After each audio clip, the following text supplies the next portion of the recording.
Recent insurance data highlighted crack in networked private medical insurance, as IML, a health maintenance organization, they are known for health care coverage and medical services to enrolled members, exited the insurance market. Part of the reasons were transfer of policies, services and competition. To inhibit such forthcomings, AAR, one of the HMOs, has partnered with the Insurance Brokers Association to siphon bigger market access. We do know that we need to give health a priority in our lives, a priority because all of us, whether it's our family members or friends, we've had people who've been sick, we've had people we've lost. And sometimes it has been because they did not have the right cover, they did not have access to the right medication. The Insurance Brokers Association reaches quite a number of people.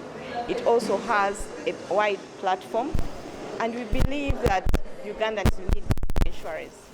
But AR as a business, we are not in a position to reach each and every Ugandan that needs medical insurance. With just 5.4% of the 45 million Ugandans having taken an insurance last year, HMOs, known for networked medical coverage, currently have to address market dynamics such as capital requirement and throat-cutting insurance competition powered by innovation. Are already health centers,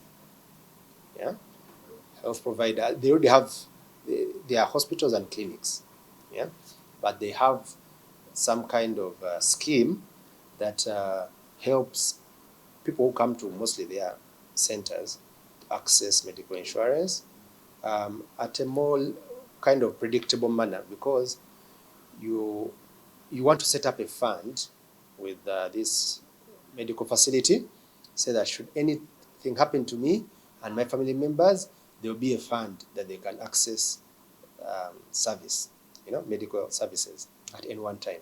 The difference between HMO and insurance premium comes down to price. So they're able to advise you on the advantages and disadvantages of each, whether it is health insurance or through medical insurance companies or through HMOs. As innovation, new products and efforts to market penetration grow, the insurance sector still has to address challenges such as fraud. Players such as AAR are now privy of this and caution prudent purchase of policies at respective outlets to eliminate market malpractice. Industry experts, however, emphasize a clear link between health insurance and health maintenance organizations, HMOs, despite variations in market approach. Naomi Mtumba, Smart 24 TV, Business Today.